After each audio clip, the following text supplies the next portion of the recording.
Hello, welcome to the Parkinson's presentation, An Open Doors Perspective. This is Suzanne from the Open Doors program, and we have today Laura Bingell, who is our Open Doors nurse, who will be doing a presentation for us. Just a couple of housekeeping things first. You can ask questions in one of two ways. You should have on the right-hand side of your screen a questions box where you can type questions. You'll also be able to raise your hand, and then I can unmute, and because everyone's phone is already on mute, and you'll be able to ask a question that way.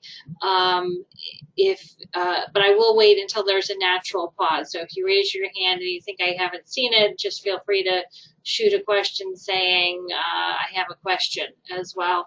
But you will only be able to ask a question that way if you have a microphone on your computer, or if you are on the phone, then obviously your phone has a microphone. So without further ado, we'll get right going with Laura. Good afternoon, everyone. So in modern times, Parkinson's disease was first written about by James Parkinson, an English physician in the year 1817, and he called it the shaking palsy. 60 years later, the importance of his work was recognized and the condition was given his name. However, you may find it interesting to know that there are references in ancient Eastern medical documents about 2,500 years ago that document the same symptoms. It's been around for a time. So our first slide will show current U.S. statistics. As many as 1 million Americans are living with Parkinson's disease, and we'll provide an acronym, PD, like we do for most things. And 60,000 are newly diagnosed each year. The small percentage of 4 are diagnosed before the age of 50. Most are after 60. It occurs more often in men than in women, and the number in the U.S. could double. It's estimated by many different agencies, and it could double by 2040. So globally, just to compare, in January 2007, in an issue of Neurology, the number of people living with PD globally is estimated to increase from 4.1 million at that point in 2007 to 8.7 million by the year 2030.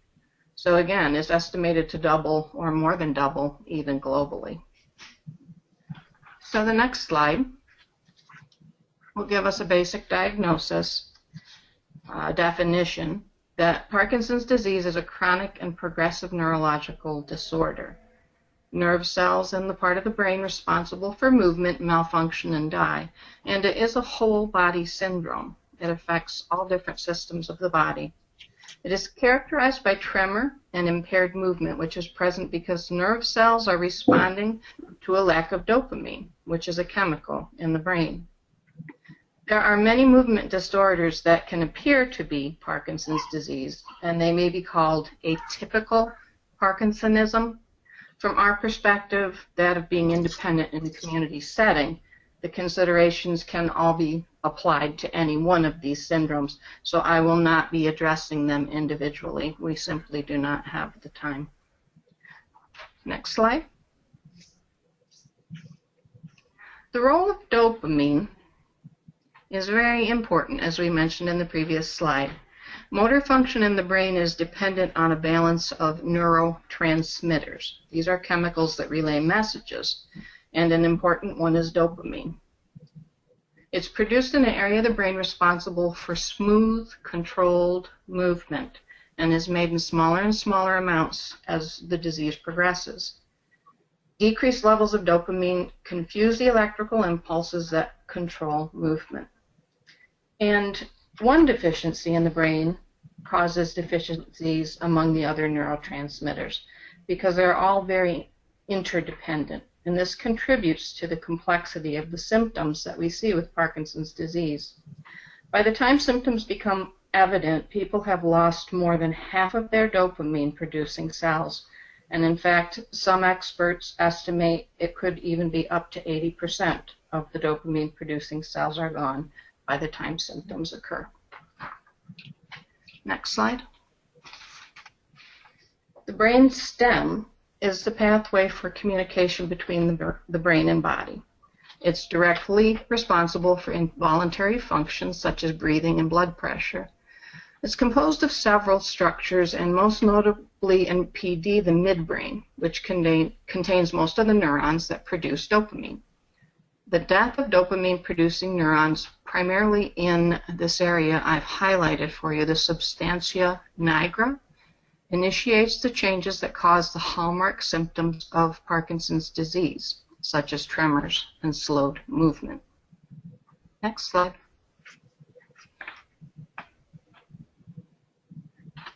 In voluntary movement, we must first decide to move. So when we decide to move, a complex and intricate sequence of nervous system functions is initiated. It involves both the voluntary and involuntary portions of our brains. The lack of dopamine to relay these impulses directly affects how these communications are received and responded to. And although the peripheral nervous system may be intact in PD, the progressive degeneration of functions in the brain affects the responses all the way to the fingertips and back. Distorted signals from the brain cause confused and chaotic responses. This is resulting in the hallmark tremors, freezing, and other impaired motor functions. Next slide. We could illustrate it by the "can you hear me now?" It's like a poor phone connection. Signals come from the areas of a higher function of the brain, go through a dead zone or an area with few bars in the middle, and then will travel the nerve pathways, reaching their destinations incomplete or jumbled. So the body is left responding to confused signals. So a tremor is like a really poor signal that you hear only a few words of, make sense out of, and freezing is like the call being dropped. What causes it? It's one of those we really don't know. Why does the brain deteriorate and decrease its production of dopamine? Researchers don't know. There's some popular theories, and we'll cover these in this next slide. Genetics. Current theories and evidence suggest that genes and genetics play a larger role in the younger onset Parkinson's disease.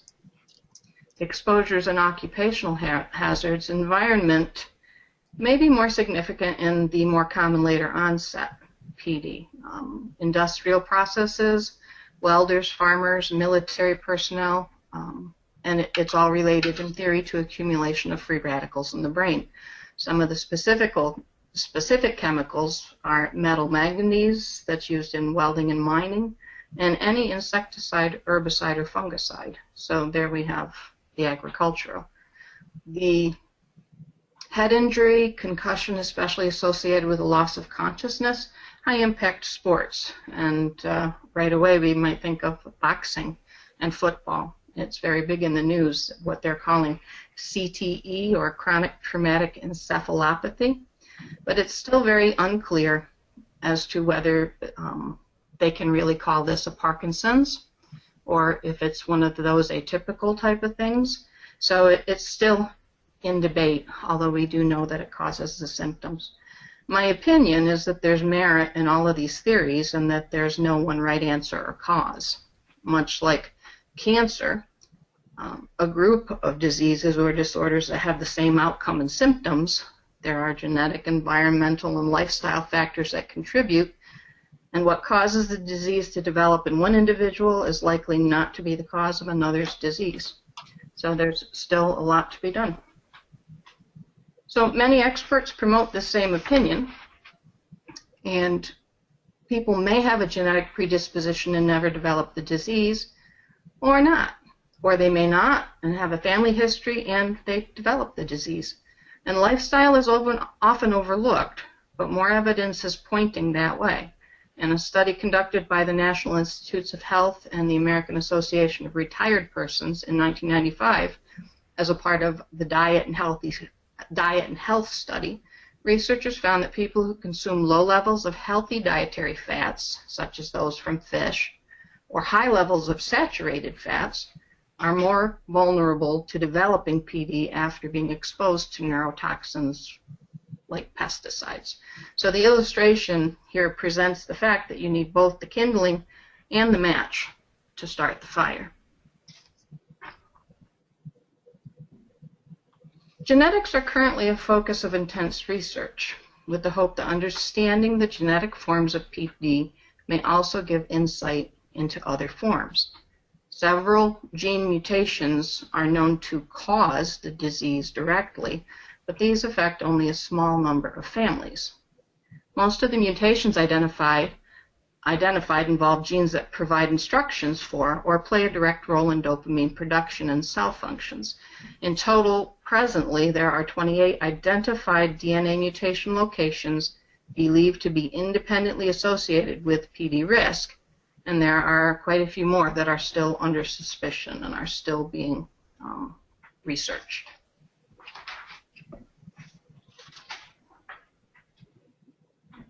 In young-onset Parkinson's, as we already mentioned, there's the greater genetic link.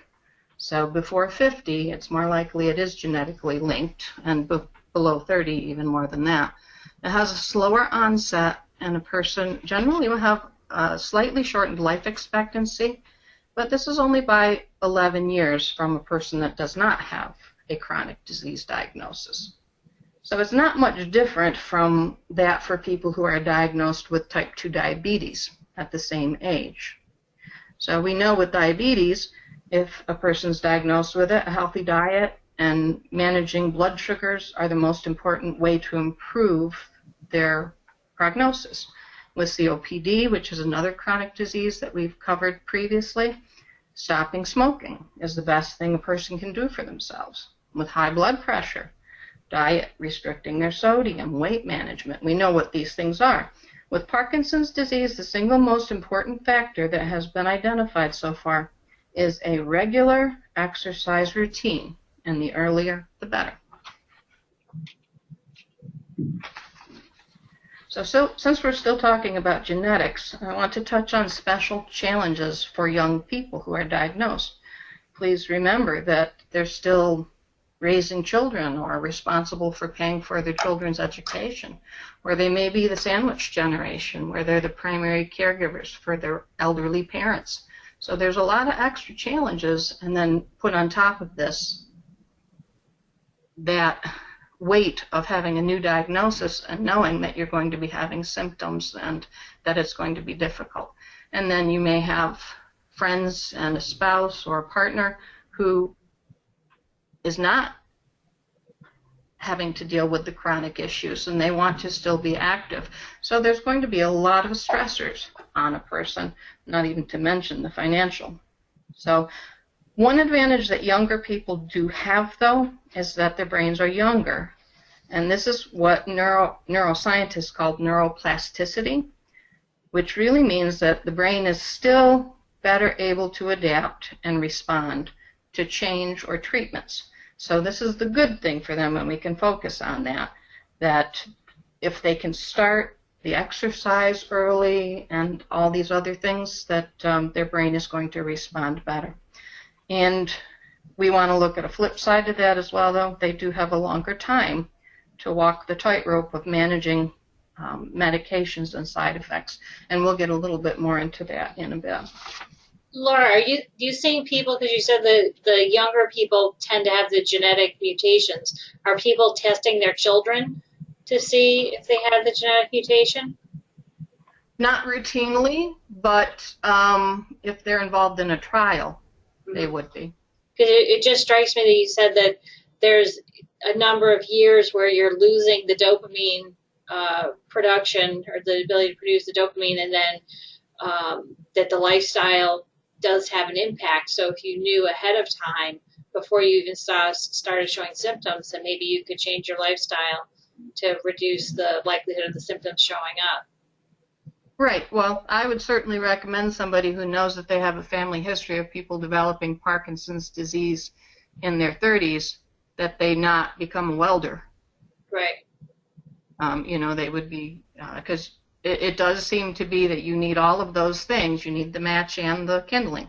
So you probably can figure that you are genetically predisposed, and really just try to be careful of how much exposures to known environmental triggers you had. But no, they are not specifically testing like what they do for the mutation for breast cancer or something like that.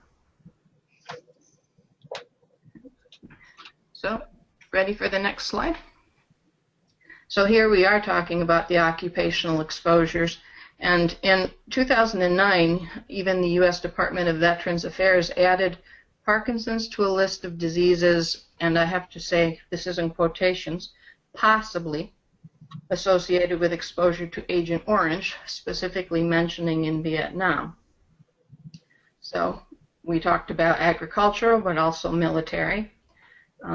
Is it one of those, I forget what the Department of Veterans Affairs presentation said, but they were like automatically qualifying conditions, like if you have ALS, you're automatically qualified? Is it Parkinson's one of those as well? I don't know that specifically. I didn't look that up, but I would think that that would make perfect sense if they're going to mention it and specifically say it, that they would have to. Yeah. Legally. So that would be what I would say. The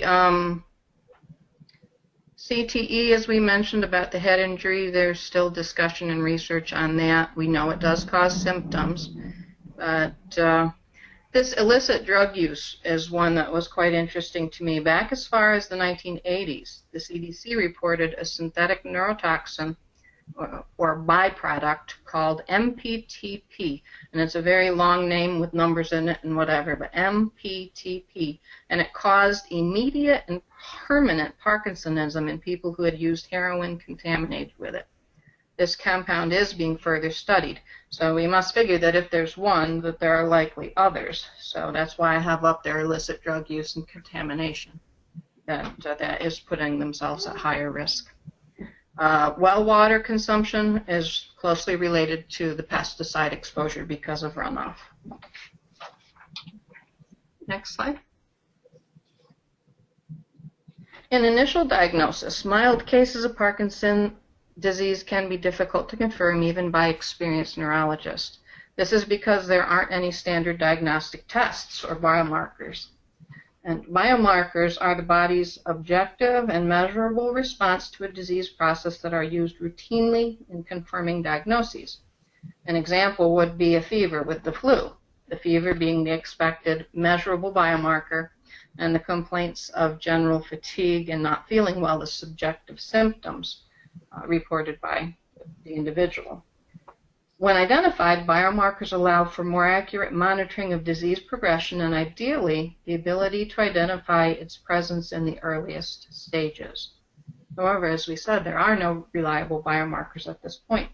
So this of PD is complicated by that fact and the fact that there's many neurological conditions that appear similar to it.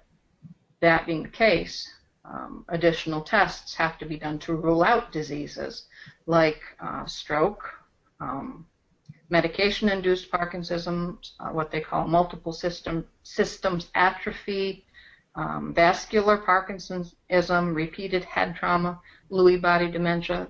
There's a bunch, and they need to rule those out before they can say, yes, this is Parkinson's. But a good response to medications which temporarily restore dopamine action in the brain is a good indication for the neurologist that this is indeed Parkinson's disease. Unfortunately, number 5, definitive diagnosis can really only occur at autopsy. And this is because clumps of a protein called alpha-synuclein, or you may have heard them called Lewy bodies, are found in the brain on autopsy. And it's still unclear whether the Lewy bodies play a role in killing the nerve cells or if they're part of the cell's response to the disease. It is just known for sure that they're always there, but they don't know why. And they can't see them with an MRI or something else?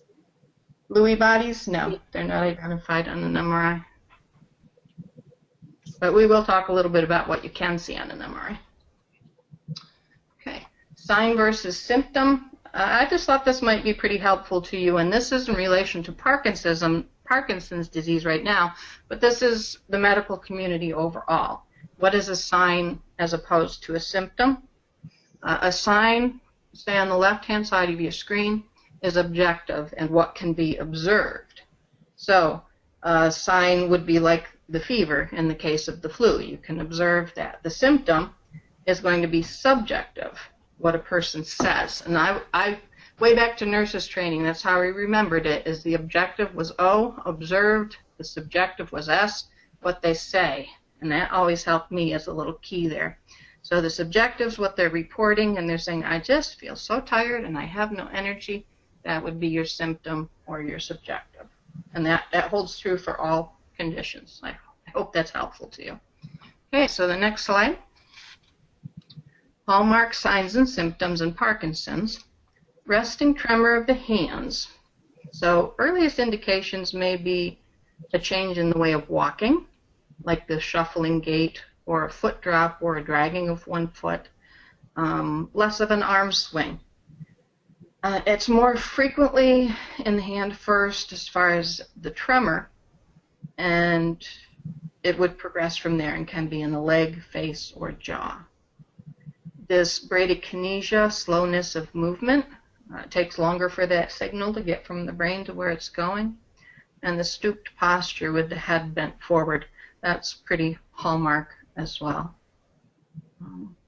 Another common first noted change is the appearance of anxiety or depression, which is often noted first by family members. And then other things, this mask-like face is one that I'm sure you've all heard that is hallmark. But others would be constipation, sleep disturbances, vivid dreams, vivid, almost lifelike dreams, delayed reaction time, decreased dexterity in their hands, among other things. And then the next slide, other symptoms, which may be more secondary, as the previous slide was more right up front. Freezing, shrinking handwriting, unwanted accelerations. And by definition, Parkinson's is a progressive disease. Although some people with Parkinson's only have symptoms on one side of the body for many years, eventually the symptoms will progress to the other side, but may never become as severe as on the initial side. So the non-motor, we again have the sleep disturbances, elimination and sexual dysfunction, weight loss, vision problems, fatigue, memory issues, confusion, and loss of smell. And this one, in my experience, is typically there. I have it under the secondary because that's where most of my research put it, but I noticed it to be pretty prominent. So does the confusion come initially, or is that sort of later on in the progression of the disease? Typically, it's going to be a little bit later on. And you'll see in the slides I have coming up under mild, moderate, and severe. I think I have that in the moderate because that's, and we'll talk about this, that mild typically, like with people with Alzheimer's, they realize what's happening to them. It makes it very frustrating. Mm-hmm. So usually that's more in the secondary stages in the moderate phase. So in terms of the transition specialist meeting with someone, if you know you have someone with Parkinson's, you should be kind of on the lookout for that confusion or memory problems? Yes, I would. And if at all, you can include a primary caregiver. That would probably be the best. Because the other thing, too, is you'll find, too, as they progress, it becomes more and more difficult to understand them. Because of various things, and we'll talk about this too as we move on a little bit, but their speaking is affected. So if you have someone that's used to hearing them and used to being with them, it may make things a lot easier for everybody. Okay. So just wanted to mention there with the secondary symptoms as well, that because fall is such a high risk, one of the other secondary things is the effects on the blood pressure. They very often suffer from what's called orthostatic hypotension, which really what that means is that when a person stands up, you may have all had this too, where you stood up too fast after being dehydrated, all the blood rushes from your head to your feet and you see stars or you feel like you're going to pass out. This happens to people quite frequently with Parkinson's disease, and remember, it's because the signals don't get to where they're supposed to go as quickly as they should. So the blood vessels don't respond to that. Gravity pulls all the blood away from the head, and they're not getting enough oxygen to their head all of a sudden. And it really is one of the reasons why they're so prone to falling back, and of course because of the shuffling gait as well. So there's a question from David. He's asking, is there a similarity in diabetes where there's a loss of sensitivity or nerve damage? Typically, no, because the peripheral nervous system is still going to be relatively intact.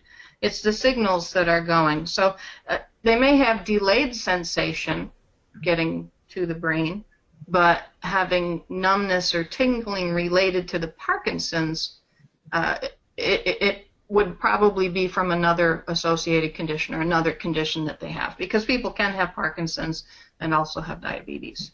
Okay, but you're not going to see the same kind of wound issues that you would from diabetes necessarily?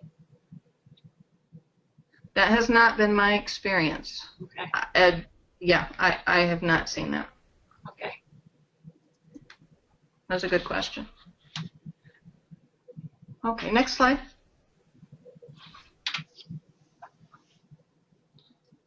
Okay, so progression is highly variable. Everybody is going to have their own form of Parkinson's disease. It's, as we discussed in the presentation I did not too long ago on stroke, we're dealing with people's brains, and all of our brains are very individualized. So depending on the person, depending on what their lifestyle is, the progression is not going to look exactly the same with every person, although we can see a lot of similarities. And then this slide here, we all love rating scales. So here's the rating scales for Parkinson's disease. And we hear everybody up in the audience saying, yay, rating scales, we love them. So we have the same problems with these rating scales as we do with any other condition. I'll just briefly go over them. The Hon-Yar scale, farthest on the left, rates from 1 to 5, and it was first introduced in 1967. And 1 and 2 represent early stage, 2 and 3 mid stage, 4 and 5 advanced stage Parkinson's. And it was felt that it was not specific enough for cognitive factors. I'm sure that's a surprise to everybody. So portions of it have been incorporated into newer scales. So the next one that came out was in the 80s to better address cognitive factors, and this was the United Parkinson's Disease Rating Scale. And it was considered more comprehensive, a score of 199 representing more disability and 0, no disability, until in 2001 a critique of this scale was published that led to a revision sponsored by the Movement Disorders Society in 2008. Now, this version places greater emphasis on distinguishing mild impairments, focusing on more early disease. And very much like our quality of life surveys, this most recent rating scale has detailed instructions and requires training to be able to administer it. It's intended to standardize and supply uniformity. And my efforts to get information on what scale is chiefly used today by neurologists was not very successful. I couldn't really get an answer from any of the associations. My assumption is that the MDS-UPRDS, the most recent one, is the recommended one, but it cannot be enforced that people get the training to administer it, so that the actual scale being used is at the discretion of each individual evaluator. So you might see any of the 3 of these on documentation. So my areas of concern when looking at these scales is that when evaluating tremor, it's been my observation that as people progress with PD and become bedridden and less responsive, fewer neurons are firing simply because there is less intent to move. So tremor may no longer be noticeable or even barely noticeable. So it would not rate on these scales, and that does not mean that the individual's condition has improved. The scales look at number of falls, and a person may not be falling or dizzy, and that may simply be because they're not standing up or walking anymore. So there are fewer opportunities to fall when you're bedridden. And when indicating that a person does not report pain, it was disappointing to me to see that it wasn't considered that this might be because the person cannot express that they're having pain, not that they don't have it. So it's essentially the same concerns that the TBI community has about the UAS, that our available tools don't adequately show all the aspects involved when we're talking about functions of cognition in the brain. So just be advised of some of those shortcomings. So next we'll break down into mild. As I said, mild, moderate, and advanced.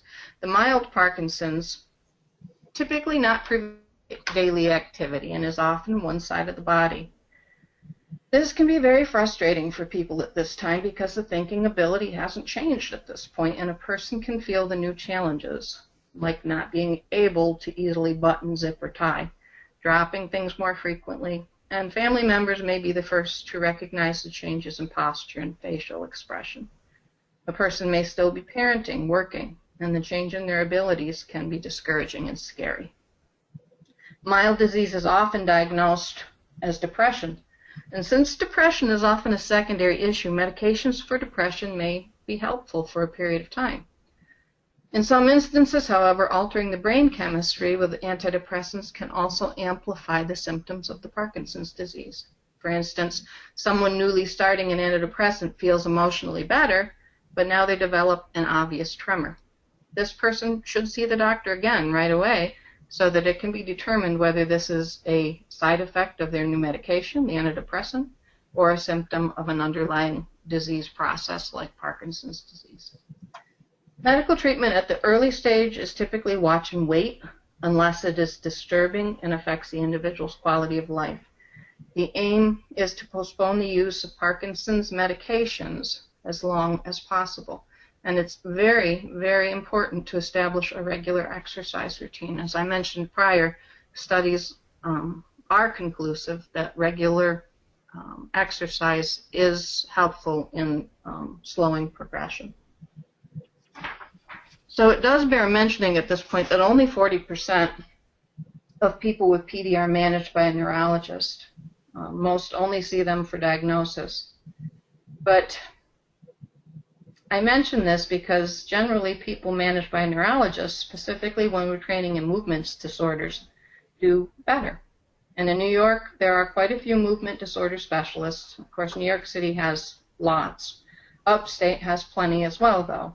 All the major areas, I was able to locate them, and I located them in the cities of Albany, Syracuse, Rochester, and Buffalo without too much difficulty. And so even when management starts with a primary care physician, while maybe only on one medication, when things become more complicated, most primary care physicians will and should send an individual to or back to the neurologist for long-term management. So now with moderate, we have both sides of the body being affected, more slow moving, more trouble with balance coordination. The freezing episodes really become apparent. And now, because they've typically been started on a medication, there's the juggling act with side effects. They may suffer wearing off of medication in between doses. And again, I'm going to highlight regular exercise. This is the one thing that I would like everybody to remember. If you know anyone with Parkinson's disease, please recommend that they start a regular exercise routine. Of course, checking with their primary care physician on this to be sure that they don't have other conditions that would prohibit that. But it's going to be very helpful to them. And then needed therapies to maintain independence. So we'll go to the standard therapies of PT, OT, speech therapy.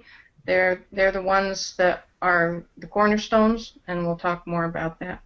With the moderate, dizziness and blackouts still are going to be a problem, but now they have to decide whether this is as a result of the blood pressure drops or is it a result of side effects from medications? So when I was doing this and talking about the therapies that were needed, I came across something that gave us a perspective from the person with the Parkinson's disease about the freezing episodes, and I thought it was very interesting.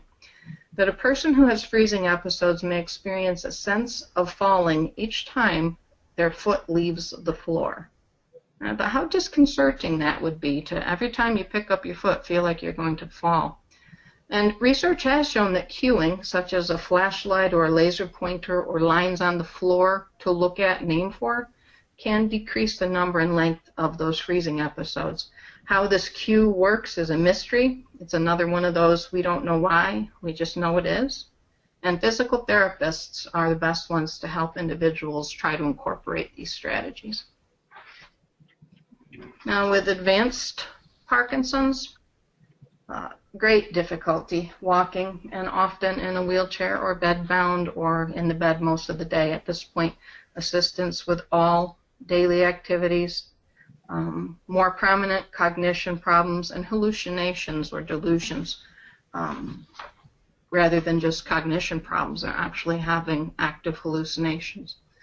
Balancing the benefit of medicines with their side effects becomes more challenging. Again, another reason why I really feel it needs to be someone who is specifically trained in doing this, neurologist with movement disorder.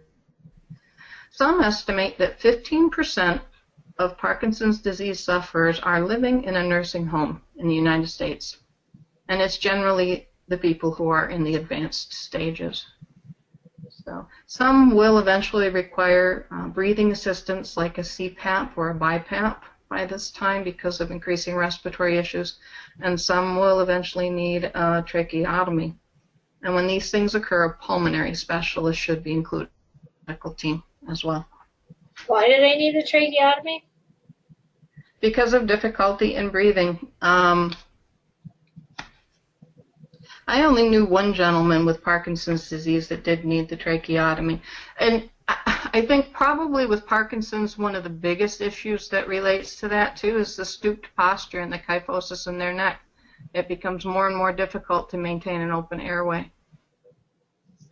And I knew of one gentleman too that, and the OT for a period of time provided him with a splint to help keep his head up. But what it really did was it just created more pain for him, and he couldn't tolerate it. So it just seems to be the way that it's going to go is that their head's going to bend forward. This can promote the swallowing issues that come along with it as well, making them more prone to aspiration when they eat. We'll talk more about that as well when we get into the therapies and how a speech therapist can help them. But it's mostly because of the posture, in my experience. Okay. For goals of management, we all know that goals differ greatly from one person to another. Which symptoms are most important to address will vary. A singer's prime concern may be the effect on their voice, whereas the freezing might be for someone who likes to walk their dog. And someone that would like to continue working may opt for an entirely different management strategy than someone who is not working. And this is all stuff that's not new to any of you. We all know that. So, but obviously promoting quality of life and delaying progression. And the minimizing of symptoms and side effects, that has to be worked out closely with the managing physician. And having been a nurse that worked in a doctor's office at one point too, encourage people when they're having symptoms, call right away. Don't wait. That's what these people are getting paid for. Okay, next slide.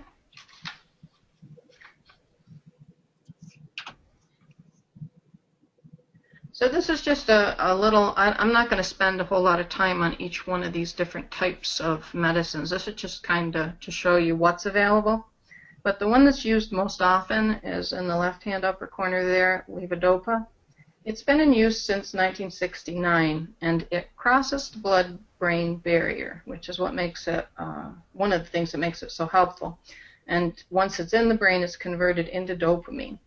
And because of the large deficiencies of dopamine in Parkinson's, large doses of this medication are required. And this is what can cause undesirable side effects. So doctors are aiming for the lowest possible dose and will slowly adjust the dose upward, hoping for a period of time before side effects develop. It's generally taken in combination with a medication called carbidopa, and this is an anti-nausea medicine because nausea happens to be the most common side effect with the levodopa. This combination is the form that you'll see the most often, and it's usually under the brand name of Sinemet. So, pumps are available for gel infused into the intestine by continual infusion by a tube threaded through the abdominal wall.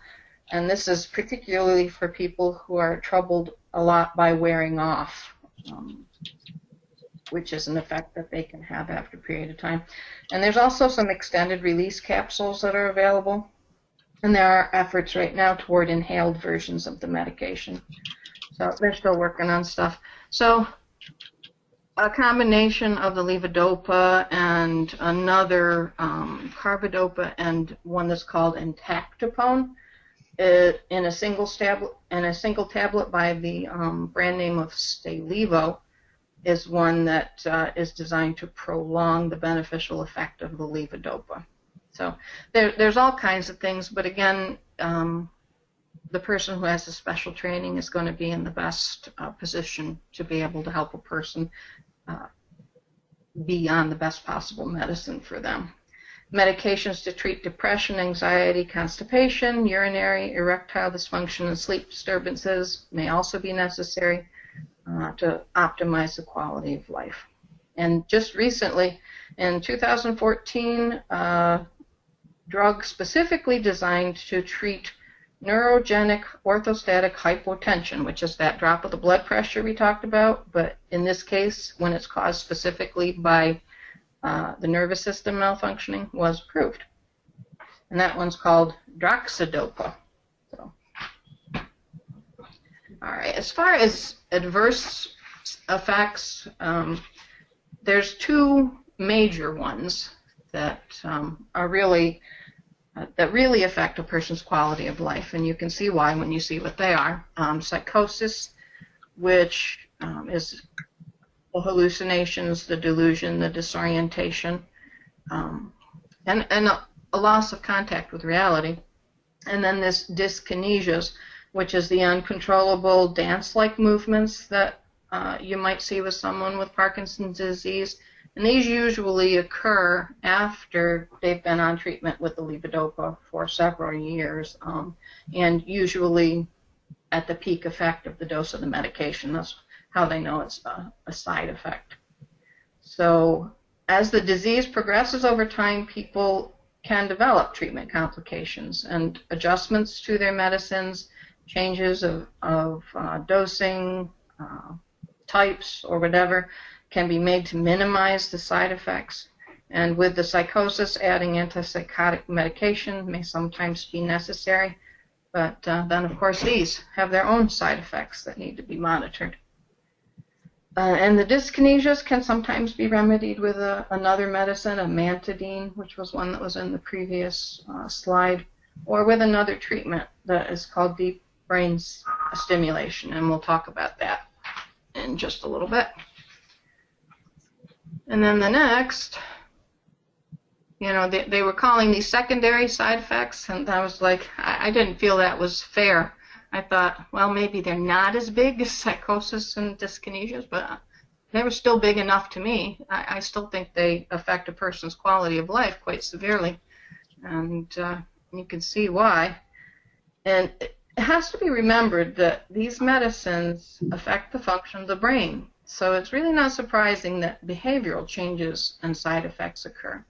So sometimes adjusting a dose can provide some relief, but between relief and new side effects, there's often a very, very fine line. So remember that we mentioned that there's other conditions that can appear to be Parkinson's disease but are atypical, and they can also respond to medicines in an atypical way. So a neurologist who is a movement disorder specialist is in the best position to help sort these things out. The next slide. So before you go to the next slide, Laura, there's another question. Okay. After Michael J. Fox had experimental surgery for Parkinson's, do you know anything about the science community on the results of that? I'm not sure which procedure he had unless they're talking about the deep brain stimulation or a pallidotomy or thalidotomy, and we are going to touch on that in the next couple slides. Those are the only things that are currently accepted as routine practice. If he had something experimental, I'm not aware of it, so I wouldn't be able to speak to that. Okay. If I touch on that in the next couple slides, I hope I'll answer that question for you. Okay, thanks. So with over-the-counter and supplements, this is only a partial list, and each of these are ones I included on here because they each show some promise, but there really is currently no compelling evidence as far as the medical community is concerned that convinces them that there's any benefit. So the best advice is that remember when you're adding supplements that they're often not regulated in their production, and they contain things that can interact with conventional medications. So anything added should be discussed with the treating physician, and I always advise people to discuss things with their pharmacist too. It doesn't hurt to have a second person that has that extra education, and I've found pharmacists to be very willing and helpful to look and be sure that you're not going to have interactions. I always advocate for full disclosure to the doctor that's treating. And then as well, all things in moderation. Too much of anything is bad for you. The one here at the bottom, I listed caffeine because that is the one thing that is seeming more promising than others. And it was found to reduce the loss of producing neurons with people with Parkinson's, but it's still being researched because nobody has really determined what the effective dose is. So again, I'm just going to say if you notice someone having a tremor, don't say drink pots and pots of coffee because anything too much is bad for us. Too much air, too much water, anything too much is bad for us. So now with the surgical intervention, and hopefully this was what the question had to do with, all surgical procedures that are offered right now at this time are palliative, so they're offered to relieve symptoms and improve quality of life. And this deep brain stimulation is what's considered to be standard PD therapy, and is most often, it is usually covered by medical insurances at this point. It's an implanted device that's similar to a pacemaker and approximately the size of a stopwatch. It uses an implanted battery-operated device to deliver electrical stimulation to specific areas of the brain to control movement, to override the abnormal impulses. So again, think of that slide I had up with the substantia nigra. It might not be exactly at that spot, but it gives you a general idea right in the center of the brain in that brainstem. It's well established that only people who have responded to levodopa get good results, but it does not improve cognitive symptoms and in fact may actually worsen them, so it's not used if there's any dementia. But for people that it does work for, it's found to be quite effective with up to 60% reduction in symptoms in an unmedicated state. So this, especially for people who experience tremors or that those dyskinesias, the twisting, writhing movements, it may be particularly helpful for them to have a more stable state. So many people who get DBS find that they can decrease the amount of medication they're using. And as we said, the less medication they can be on, the better because of all of the side effects that come with it. Now, after insertion, settings on the device can be adjusted and it can be removed if needed. And currently there are 10-year out studies on quality of life for people who have these. So the unfortunate thing about the studies is that enrollees are very heavy on the young Young-Onset side, partly because they really didn't want to give them with anybody with any likelihood of having dementia because of those other complications, and because these were the people that those types of symptoms were most troublesome for. So it's really kind of difficult to determine the effectiveness in the entire population. The other surgical procedures there, the pallidotomy, was reintroduced recently in 1985 as a treatment for severe symptoms. And this procedure, a probe is placed into, it's called the globus pallidus in the brain, and is actually heated. So an area of the brain is actually burnt to make it stop functioning. And again, think of the middle of your skull for this spot. It's not reversible like the DBS, but it can be effective for some people. And then for other people, the thalamus, and that's called a thalidotomy, but I didn't put that up on the slide. It's not quite as frequent. Now, of course, these procedures come with complications, and these are listed on the next slide. Side effects can be apathy, visual and audio hallucinations, compulsive behaviors, impaired judgment, suicide ideations and attempts, along with the physical ones of bleeding, swelling, stroke, personality changes, brain infections. So it's estimated that 1 to 3% of people will experience complications of one sort or another from the deep brain stimulation. Most of these complications are temporary and can be reversed by calibrating or regulating the impulses of the device. But a small group of individuals has become seriously depressed after surgery, and several suicides actually were reported. All of the people that committed suicide had pre-existing depression. So this being the case, most centers have made a history of depression or dementia a contraindication and will not perform that procedure for people with depression or dementia. Okay, role of therapies. Here we get into PT, OT, and ST. Again, the cornerstones. So I promised to speak a little more about the speech therapy. Whispering or lack of breath support is a big problem for people, so it's very difficult for them to be heard. And as the disease progresses, this becomes more and more so. Other symptoms that affect speech can be a dry mouth or over-salivation, these due to the disease process or side effects of medicines. Hoarseness can be a problem because of esophageal reflux, heartburn, and stuttering can also become an issue.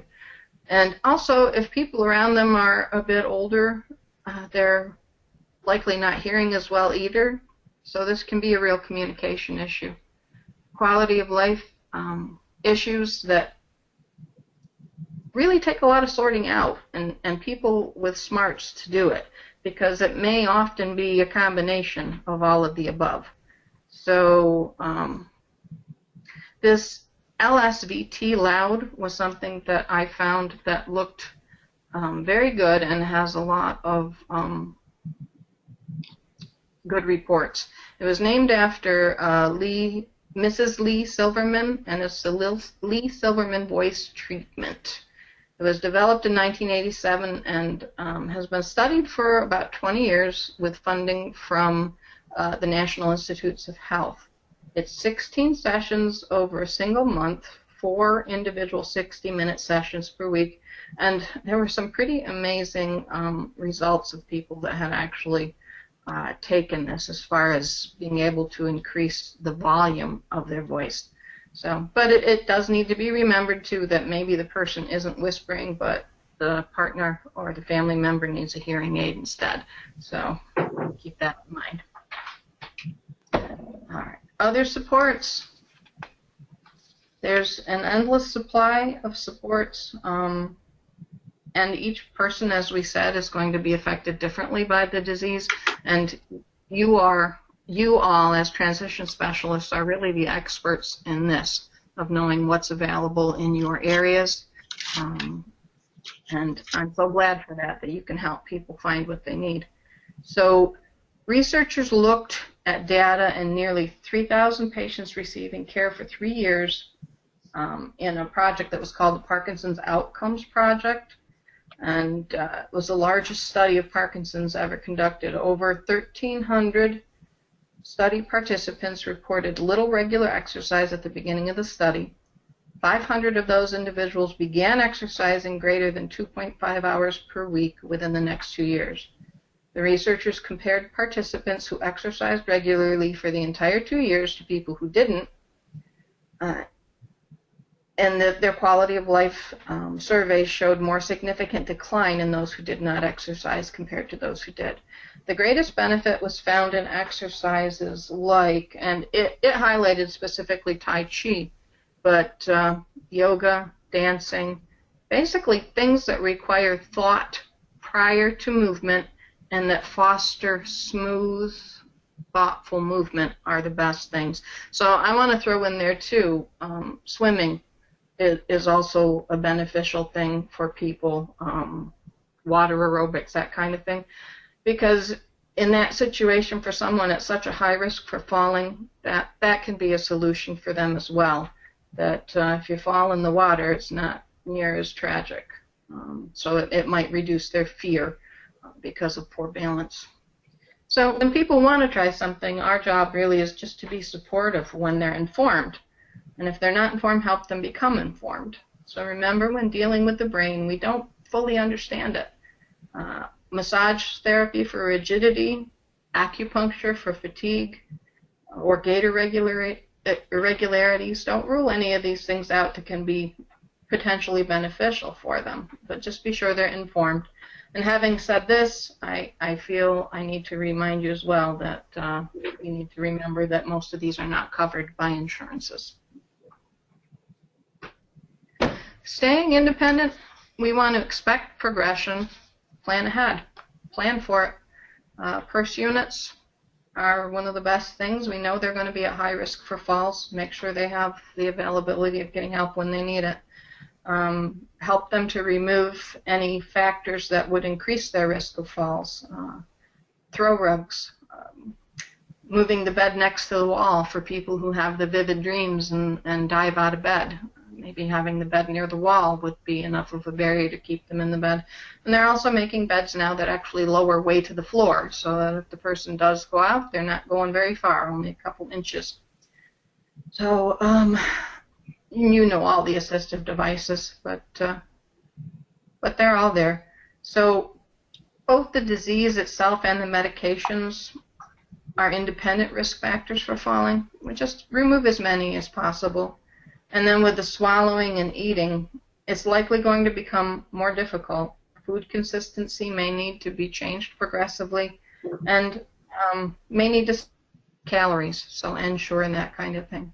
And just at the bottom of the previous slide, Suzanne, that was a highlight that associated dementia really is the biggest reason that most people with Parkinson's end up in the nursing home. It's usually not the physical issues first, but the dementia that's associated. Okay, so the power of attitude. This slide here, of course, keeping involved in the community, having purpose, having support, those are all such important things. The Parkinson's UK website, which I have listed there at the bottom, the address, has some very wonderful resources, and they did many interviews of people with PD and those that are significant in their lives, videotaped them, about how they live from day to day. And a positive attitude is one thing that most who are happy with the quality of their life kept bringing up. This quote was from one of those videos, and it was from the one titled New to Parkinson's. The video is only 21 minutes long, and it is wonderful. I thought that anybody that has a new diagnosis, maybe after they get over their initial shock and grief, it might be very, very helpful to them. Okay, next slide. Since we still do not know the cause, we can't fully focus on prevention, but we can assume some things are helpful. Eating a healthy diet. We know that those who consume low levels of healthy dietary fats, such as from fish, And high levels of saturated fats are more vulnerable to developing PD after exposed to other environmental factors. Regular exercise, a minimum of 2.5 hours a week. And for people with PD that we're helping, preventing the secondary complications like falls, constipation, and aspiration can be our focus. For ourselves, as always, moderation and habits is the cornerstone of good health. Next slide.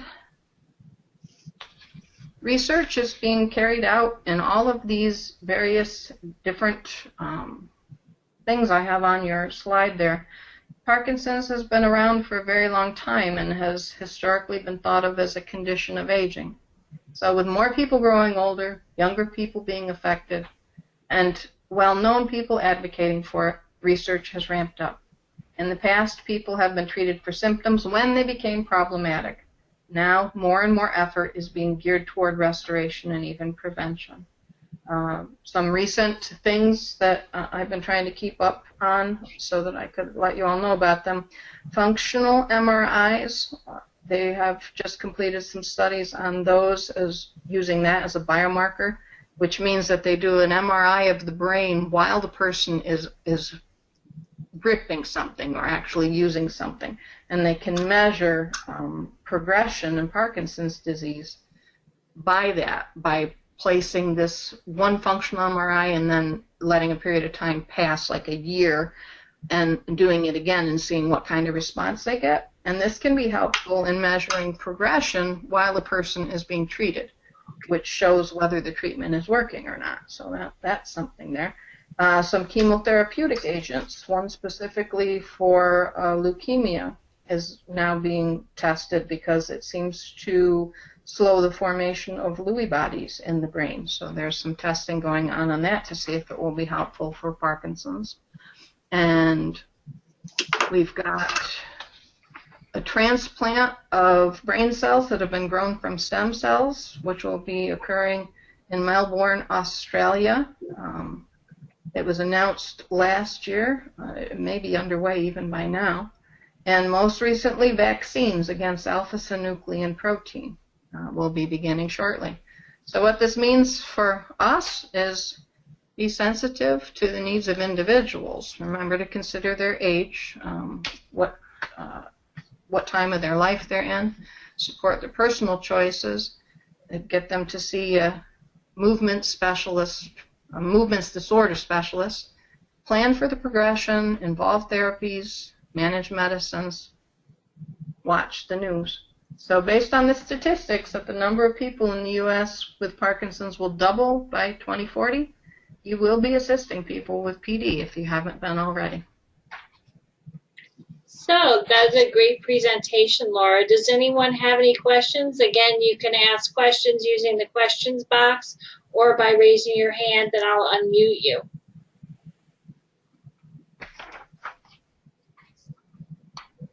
Well, that was very interesting, Laura, and I definitely think we're already serving people with Parkinson's and will continue to do so. So if there's no questions, then we'll end the presentation, and we will have this available on our website along with a copy of the PowerPoint. Thank you very much, Laura. That last slide, too, has all the resources on it, so if they want to look. Ooh. All right, so we've got a bunch of resources right here. All right, so thank you very, oh, wait a minute, Laura, we got one question. Do you know of any specific housing resources for people with PD? I can't think of any. Yeah, no, I don't. But I will say that the Parkinson's Foundation website, if they had any that were like specific to any area, but remember it's a national foundation as well. The two places that I found a great deal of information was the Michael J. Fox Foundation website, which is there, michaeljfox.org, and the www.parkinson.org, and the first one, pdf.org. So if there were anything to help an individual based on that diagnosis, you could probably find them there. Okay. Thank you very much. We'll be ending up. Oh, the answer was thank you. Okay, thank you very much, everyone.